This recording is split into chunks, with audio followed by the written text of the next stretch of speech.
His reviews will get you further than the film will ever go. If you give him just a moment of your time, he'll let you know which movies rock, which movies stink, which movies shouldn't have been released.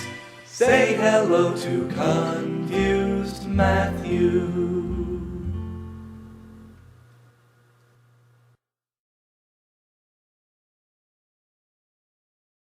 Now, I'm just going to come right out and admit that I'm not the biggest Superman fan in the world. I don't really hate him. It's just that with all the really interesting and deep superheroes out there, he always manages to fall to the bottom of the pack for me. I much prefer Batman with his deep and meaningful motivations for doing what he's doing, even as silly as the idea of a guy dressing up as a bat is. Superman is a guy who dresses up in a cape, wears his underwear on the outside of his pants, and goes around fighting crime in Metropolis, and he does all of this because he's good. That's it. It's not really any more meaningful or deeper than that. Don't get me wrong, just being good is a fine motivation. It's just not very relatable. I think that's why the concept of Superman hasn't been holding up well lately. People are always going to love the Man of Steel, but in this day and age, audiences seem to prefer the relatable heroes. This may in fact have been responsible for the severe missteps in the new Superman movie. Now, let me preface everything I just said with this. I don't read comic books. I understand that those that do read comic books would likely tell me that Superman of the comic books is a bit more complicated than the Superman stereotype that has been around for decades. But I don't know that Superman. What I know of the character comes from these movies and from what has been said to me by friends. And my own personal take is this. With the superpowers that this guy has, any idiot could save the world. It has always seemed to me that Superman is basically a bunch of superpowers that fly some guy around to save the planet. And when he doesn't have those superpowers, what does he do? Nothing. He just floats there like a little bitch. You know, I've said my piece, and I can feel the hate mail flooding into my inbox as we speak, so let's just get to the movie review. As I've said elsewhere, a good movie can come from anywhere. Even the strangest or seemingly uninteresting ideas can be made into a fantastic film, providing you have the right people behind it. And even with my own personal dislikes of this character, this is one film where everyone involved did almost everything right. The writing, the score, the casting, the direction, the effects, for the time of course, everything was just done very, very right. We get an origin story that, quite frankly, is far more interesting when Superman is a kid than when he is an adult. Watching the kid have to suppress his abilities in order to fit in and deal with the frustration of that was a great experience, and does add a layer of depth to the character. Seeing a hero come to terms with his abilities as a kid is always more interesting for me than seeing them from the point of view of an adult, because it's at this age that you really decide what you want to do with them, or what kind of person you want to be with them. It's also the age where you make most of your long-term mistakes. Clark's father gives him some very interesting advice about all this, and at the end of his adolescent journey, you do get the sense that you've watched this character mature from boy to manhood. The first act of this film does manage to add a bit of depth to a very simple character, but the rest of the film is less successful at that task. After Clark is trained by his father and becomes Superman, the character takes a turn for the generic.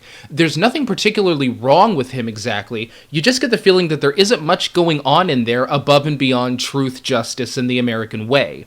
Superman is never really challenged by anything except for the ending where he must make an impossible moral decision, and even that is resolved by, what do you know, more superpowers. The most interesting thing about the Superman character is his alter ego, Clark Kent. This is where things get a little bit more complicated than just flying around and saving the day. In order for his cover not to be blown, Superman must make the people of Metropolis believe that Clark Kent couldn't possibly be Superman. It's not enough to try and look different. He has to become the polar opposite of who he really is. He must make them believe that he is weak, cowardly, and unsure of himself.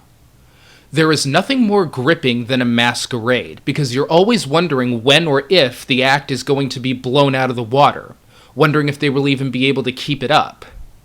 This is one part of the Superman character that I feel is a bit better than the others. Most superheroes only have to keep a low profile in order to hide their identities, but Superman is invincible, and he has to pretend that he isn't.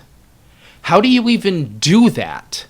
These are the things that interest me as a viewer, and this movie absolutely nailed that aspect.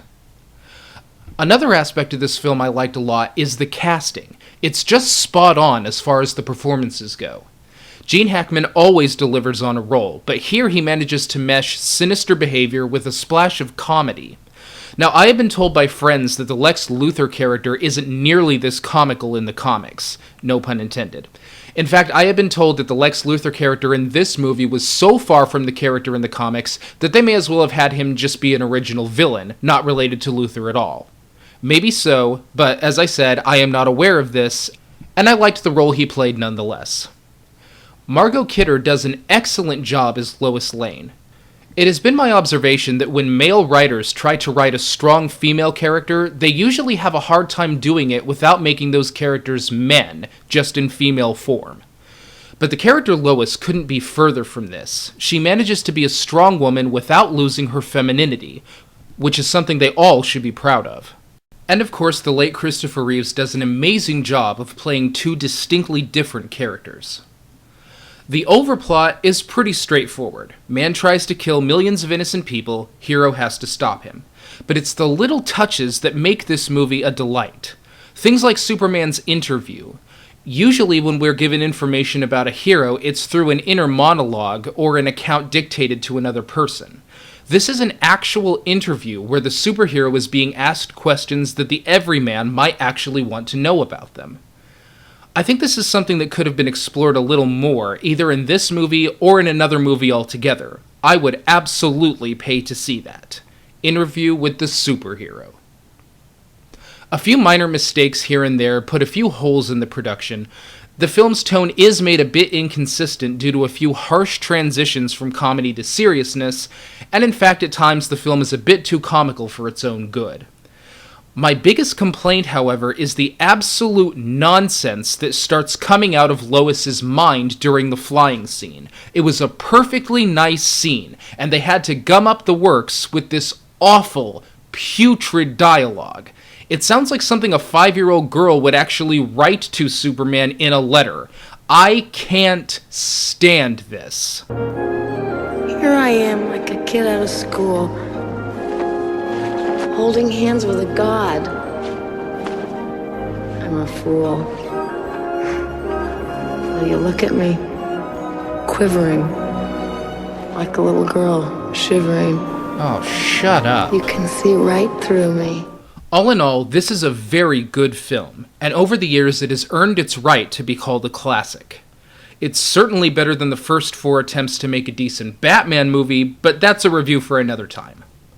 Oh, and if you can, go watch the YouTube video How Superman Should Have Ended, because it's absolutely hilarious. That's all from me on this one.